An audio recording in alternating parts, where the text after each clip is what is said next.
Sassy Eliot. Hey. Sassy Eliot. Girl.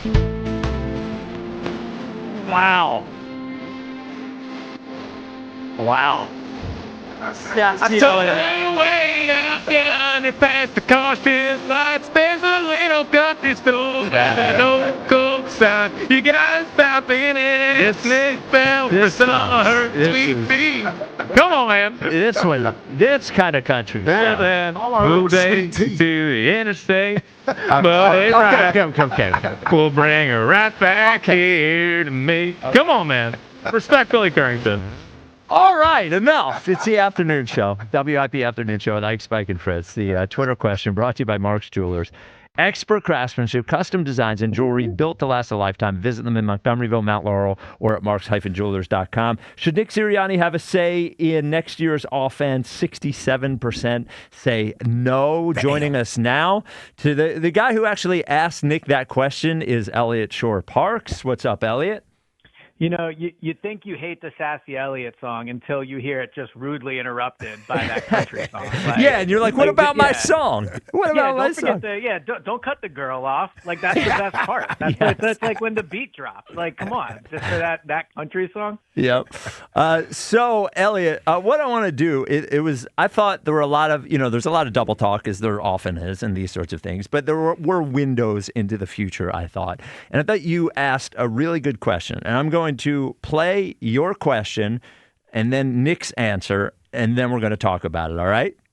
All right, let's do it. Here we go. Nick, is the expectation that you'll be just as involved with the offense as you have in the past with the collaborative approach, or is this coordinator going to run the offense and you'll focus on? Yeah, I think that's really, that's way early. Those decisions don't have to be made until, for a long time. And there's always, as the head coach, you always have to be oversight of everything.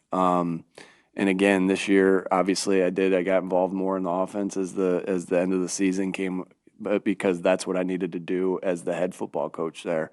And so, again, many different ways to do it.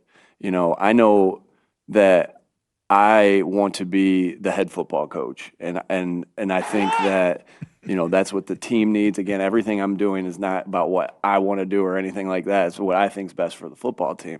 And, I think it's best for the football team when I'm the head football coach, and being able to give my expertise on, whatever it may be, tackling, taking the ball away, protecting the football, anything on off. It could be anything, special teams. So, again, you have to be so intertwined as the leader of an organization. You have to be so intertwined with every different thing. And so, we'll see where all that goes, as far as that goes. But, we've had a lot of success, doing it differently. Again, it's never like this is the certain thing you have to do. And it's like there's a lot of different ways to do it, and different times of the season and different times of the year call for different things. And so we'll see how that plays out. But that's not something that's, that's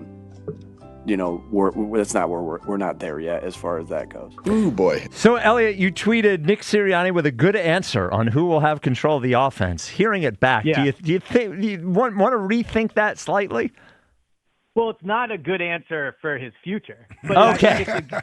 it's a good attempt to spin the what's going to happen. I think that's what I meant in my tweet. I think this is only going to work if Nick is being honest there. If Nick genuinely really just wants to be the head coach of the football team, and he genuinely wants to be the guy that sets the schedule for the week, and the guy that makes big picture decisions, and not the guy that is scheming the offense, not the guy that is deciding, what their identity on the offense is going to be. So if he wants to do that genuinely, and the reason I felt it was a good answer too is just from being around Nick for 5 years, and maybe it's because this is how they've had success. Like, Nick certainly doesn't strike me as a power-hungry guy that wants to, run the offense no matter what. Like, they've had their best success with him not doing it. Now, to be clear, I think Nick is going down a dangerous path here for his job security. But I think that, if he genuinely is okay with it, then in that way it's a good answer. But, no, it's very clear that the offensive coordinator is going to have complete control of the offense. Damn well he's not genuinely okay with this. So here's. There's let me no push back way. Hold on. No need to push back. Push back for what? Yeah, push back on what? What are you pushing Yeah, back I'm on? about to- You I'm gave about an to tell you opinion. what Hold I'm on. This is an opinion. You can't push back on what my opinion is. Now, I'm just simply saying there's no way he's okay with this. He'll go along with it for right now, but there's no way he's okay with it. He's been here 5 years, and he's been involved with the offense to some degree every year. Even when Brian Johnson became the OC, he found his way in there being a part of the offense. Last year, when Kellen Moore was the OC and they won the Super Bowl, he had his hand in that. Now, you mean to tell me a guy that's gone to 2 Super Bowls, been in the playoffs every year that he's been here, is all of a sudden he's okay with having no say on the team? There's no way he's okay with this. So first of all, as long as Nick is in that building and Jalen is in that building, they are going to have more say over the offense. Well, then you agree with me then, because yes. But what I'm Okay. saying is, Yeah. I think Nick has been okay with how it's been in the past, I guess is what I'm saying. And that I do think while they can talk a big game about like the offense being in complete control of the other coordinator, and I think that's how it'll start. Like Nick will jump in, Yes. I think, if things aren't working. But let me tell you something. Well, hold on though. But Nick, I get it. You can say that, but then you can also say if you are going to one of these, because report from Josina Anderson being that the elite level guys, and I think we all could guess who they are, Right. but let's say Kevin big Stefanski, names, yep. Mike McDaniel, blah blah blah. Yep. They say you will have autonomy. And then after week 3, when your thing isn't working that you were paid and hired to do, then Nick comes in and goes, yeah, but you know what we got to do is this. Then all of a sudden, we were lucky in that I think Kellen Moore was not a hard-headed guy. You know, maybe he just sort of went with the flow. But not everybody is going to be emasculated the same way that Nick is going to be publicly and be okay with it. And I think it sets up a very, very strange situation where you are hired with an expectation that you can do something, and then all of a sudden a month into it, you can't. Yeah, so I agree. It's why I don't think it's an attractive job. It's why I don't think a top offensive coordinator should take it, right? Like, I think that they can say in the interview process that it's going to be all you and, you know, this is your thing, blah, blah, blah. We all know. Like, what do you think Kellen Moore and Brian Johnson thought, like, went into that being like, well, Nick's going to do most of it and Jalen's going to actually dictate what you do on offense. But, like, that's what's going to end up happening, in my opinion. So I get what you're saying about how, like, you know, I think that this offensive coordinator that comes in, ultimately, like, Nick will be involved. That's just what I think, and it's why I don't think it's an attractive job. And to your point about the 3 weeks in, I think a fair question to be asked if you're a coordinator is, like, will I actually get to stay through struggles? Will I actually get, if it doesn't go great year one, like, am I going to be out like Brian Johnson and Kevin Patullo why were? not? Everybody else was. Or Sean decided and make it the full season. Exactly, right? yeah. Yeah, so I think to your point about, like, it can all sound good now. Like, yeah, I agree. 3 weeks in, if it's not working, we'll see if they actually stick with it. Eliot, I have one more question for you about the OC. I talk about dogs and cats rule. Eliot's not going anywhere. I know you love Eliot. He's not going anywhere. I have one more question for you. After I tell you about dogs and cats rule, look, we make our lives better by talking to Eliot, right? That's how we make our lives better. You make your pet's life better by making them happier and healthier. And the lead dog, George Perenni at Dogs and Cats Rule, he has made sure that those stores, all 7 locations of Dogs and Cats Rule, can make your pet healthier. Maybe your pet is dealing with an allergy issue. Maybe they got a rash. Maybe they're like, I've mentioned this, rebel, gnaw, and lick at your own paws. Well, they have supplements there that can help. They have, maybe it's their diet, maybe it's the food that can help. And they have the staff in all 7 locations that can answer those questions, that will be patient finding the exact right solution for your dog while you're there. And while you're there, you want to pick up treats, got great fresh baked treats, all that sort of stuff, leashes, toys, everything. All 7 locations of Dogs and Cats Rule. 5 in PA, Newtown, Doylestown, Maple Glen, New Hope, and Bluebell. 2 in Jersey, Pennington and Princeton. DogsandCatsRule.pet is the website. Dogs and Cats Rule. Shop small, shop local, shop family. Okay, Eliot. So with the public leaks being that the Eagles are interested in the elite level candidates, and Diana Rossini said Brian Daboll and Mike McDaniel. How do you think it will look? The organization will look if the public, and even today, I thought, and Ike made this point earlier, them basically publicly saying you'll have autonomy, right? Doing all this to try to get one of those guys. If they cannot get one of those guys, do you think it reflects poorly on the organization? And let's say they don't get a head coaching job somewhere. Let's say one of these guys ends up as an OC somewhere else, and the Eagles end up with sort of like the leftovers. Do you think that looks bad publicly for the organization? So I think it would be a bad look for Jalen. I think that if a top offensive coordinator doesn't want to come work here, it'll be not fully, obviously, but in large part because of a lack of belief in Jalen. Like, I think if you're a top offensive coordinator and you have an opportunity to go work with a quarterback that you think is elite, like, you would jump at that, right? So I think that Jalen is like a major part of this job. Like, when the Eagles talk to offensive coordinators about the role, when offensive coordinators talk to other people around the league who have worked with Jalen, what are they hearing about what it's like to work with Jalen? What are they hearing about his willingness to do different things? How coachable is he, right? Like, what's he, all those things. So I think that, yes, I do agree on a larger scale. If they fire Patullo and strike out on the top 5 guys they want, that will be tough for the organization. But I think it would more be a reflection of how these guys view the quarterback. But it might be the way they need to go, because you need someone that the coach, now obviously it depends on who they hire, but you need someone that the coach, I think, feels comfortable with having some sort of say and being a part of it. The OC wouldn't necessarily feel threatened by having Nick take part and taking in some of his ideas, but also Jalen and what he likes to run. I think if the organization is committed to moving on with Jalen in the future, then what suits Jalen and what fits him the best has to be taken into consideration, and it can't be. Here's the thing that I'm worried about, fellas. I'm worried about everybody wants a one-year quick fix, and we're back in the Super Bowl. I'm thinking more of, how do we establish a foundation that can be built upon for the next 3 to 4 to 5 years with Jalen as our quarterback? He's young enough. He's not going anywhere. Nick's young enough as a head coach, right? You want to continue to build around Jalen. So I'm more interested in, how do we have sustained success and a foundation to continue to build upon? I'm not looking for the quick fix for next year, and then all of a sudden it doesn't work. I'm ready to fire everybody. I don't think that's the way the Eagles should be looking at this thing. They should be looking at the big picture and the long view versus let's try to get a quick fix for next year. That's my thought on that. I think a worry of mine, I think it's kind of piggybacking off of that, though, is I know this is a name nobody is going to want to hear, but I think it's applicable in this situation.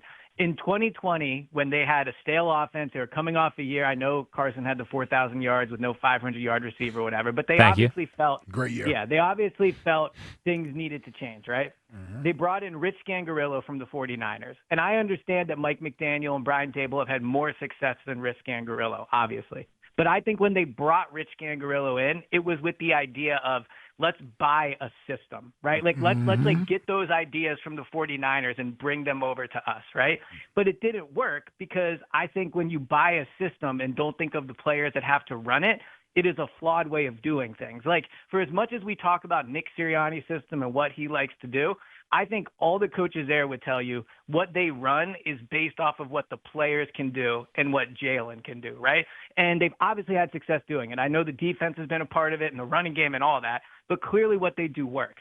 My worry is the Eagles are going out into this job market thinking, let's find a system. Let's find an innovative coach. Let's find like someone who does things very different than we do and bring them in and teach the players that. And I think that has disaster written all over it. Like, we can look at what Mike McDaniel does in Miami, but those are different players, right? So I just think, to the Rich Scangarello thing, the past when they've tried to do this, it's not really worked. So they got to hire a coordinator, in my opinion, for Jalen, like for what he is good at, for like a coach that can build off of that and not try to change who Jalen is. Well, as if they believe completely in him moving forward.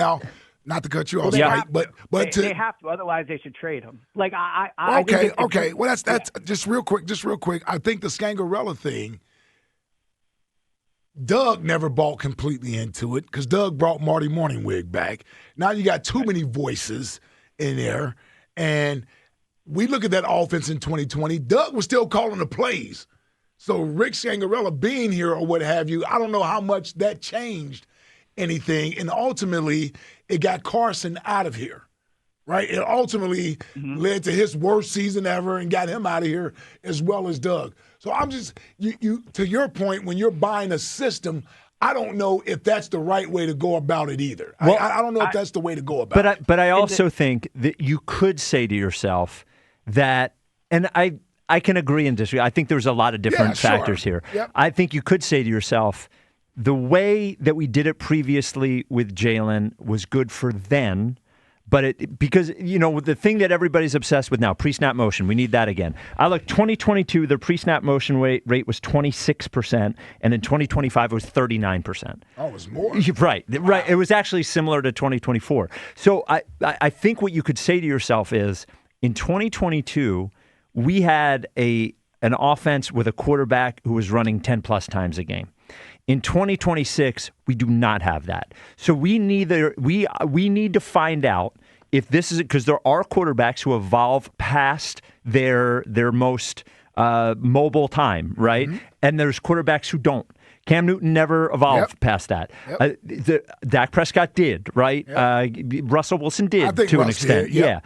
They had. So you could say to yourself, okay, I think the truth is they don't know what he's really good at right now, and or what the future version of him is going to be good at, because the thing that he was good at in the past is just not happening anymore. So I think there is a thought that you could, if you're the organization, without paying him this year, go into it and say, we need to figure out who this guy is this year, because the guy that he used to be, he was a great player. He could still be a great player, but he can't be that kind of great player anymore in that specific way. So I think if you're going to bring in somebody, it can't just be anybody could do what they've done for the last 3 years. You could just look at the film and call the same plays. I think they got to a point this year where they're like, well, we need to figure out if this guy has a second act. Yeah, but I also think that kind of built into that and kind of what they're saying, and this is where I would be upset if I was Nick. Like, I think the message that's being sent to an extent is what we do on offense doesn't work, right? And like, we need to move away from that. Yep. And if I was Nick, I would be insulted by that, because his offense, right? And I know they have different coordinators, but like the way he has kind of made the offense, if you want to say conservative, like, has led to arguably the best stretch in Eagles history, right? Yep. So like this idea that they need to completely blow it up on offense and like find this new way to do it and change and evolve, like, I don't know how much Nick would truly be on board with that. Like, I've never gotten the sense that he's a big, pre-snap motion and eye candy and all. Like, I don't know how much he believes in that, right? So if you're going to bring in someone and that's going to be the new path, that would be a concern of mine too. And when you guys talk about, what if in week 3 it's not working? Like, I think it's important that whatever offensive coordinator they hire, I get that they want new ideas and everything, but they can't be philosophically very different than the head coach, because that's just not, in my opinion. Like, if it's working, all will be well, because everything works when they're winning. Right. But when things get tough, are those two going to actually see eye to eye? And that's when you could really have like trouble. All right, Eliot. Well, you think at the end of the year that the Go Birds pod and Go Birds Daily becomes less significant, but actually it becomes more significant. Yes, so, it never does. Yes. Yeah, exactly. you can subscribe wherever you get your podcasts. Eliot, thank you as always. All righty. Yeah, talk to you guys soon. There he is, the great Eliot Shorr-Parks.